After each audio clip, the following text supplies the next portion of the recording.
عادت مسابقة نجم الإعلام في طبعتها الرابعة إلى الواجهة، وخصصت هذا العام لأحسن عمل إعلامي حول حرب غزة.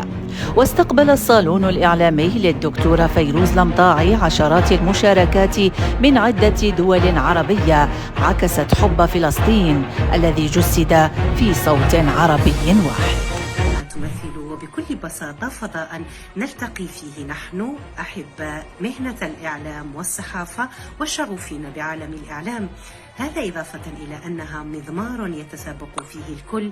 اجتمعت لجنة التحكيم رغم بعد المسافات لاختيار العمل وفق معايير إعلامية عالمية بكل نزاهة وشفافية ومهنية. الرابعة أكون عضو لجنة تحكيم المسابقة اللي شد انتباهنا في النسخة الرابعة من المسابقة مشاركات متميزة ومتنوعة متعددة، ربما موضوع حول طوفان الأقصى هو اللي كان سبب باش شفنا أعمال جادة وأعمال متميزة، وحتى صعوبة الاختيار الأعمال الجائزة بحكم اللي تقارب مستوى الأعمال المشاركة. المشاركات كانت متنوعة تعكس درجة الاهتمام بالموضوع والوعي العربي بالقضية الفلسطينية. أحيي الأستاذة الدكتورة فيروز لمطاعي المشرفة على مسابقة نجم الإعلام التي أصبحت سانحة سنوية نلتقي فيها لإبراز مواهب إعلاميين، كما أشكر لجنة تقييم أعمال هذه المسابقة على حرصهم وتدقيقهم لها. بالنسبة لي الجميع فائزون. اختيار الفائز تم بناء على عدة معايير أهمها الصوت والحضور والقراءة للصورة والإخراج الصحفي والمجهود المبذول أيضا في العمل المقدم والنص الصحفي وأيضا الرسالة الإعلامية. والجديد أيضا في هذه الطبعة أننا خصصنا جائزة لأوفياء مسابقة نجم الإعلام الذين أثبتوا وفاءهم للمسابقة وللصالون من خلال مشاركاتهم في كل سنة.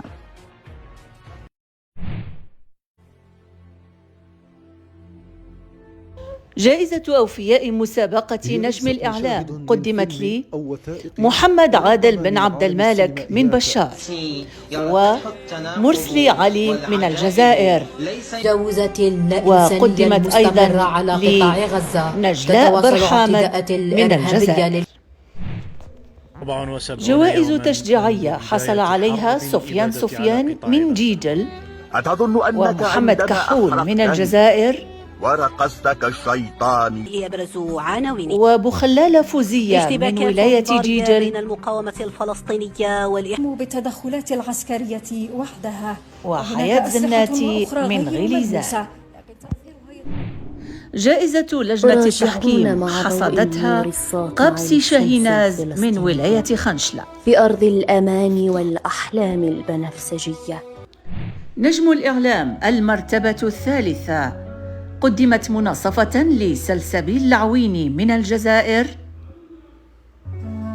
ليست أجمل المدن، وآسيا كحل سنان من جيجل. ألسنة النيران وأعمدة الدخان تتصاعد في سماء غزة. نجم الإعلام المرتبة الثانية قدمت مناصفة لسامية بكطاش من الجزائر. هذا هو حال أطفال فلسطين العالقون في سجن المعاناة.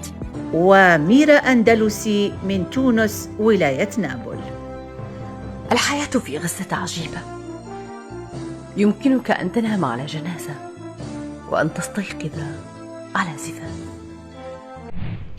نجم الإعلام 2023 هو سعيد محمد رضا من ولاية بلدة. مجتمع دولي يكيل بمكيالين، يدعي الإنسانية تارة ويضرب بحقوق الإنسان عرض الحائط تارة أخرى. مئات الصواريخ أو بالأحرى الآلاف منها تمطر غزة مدمرة ومهلكة كلما تدب فيه الحياة.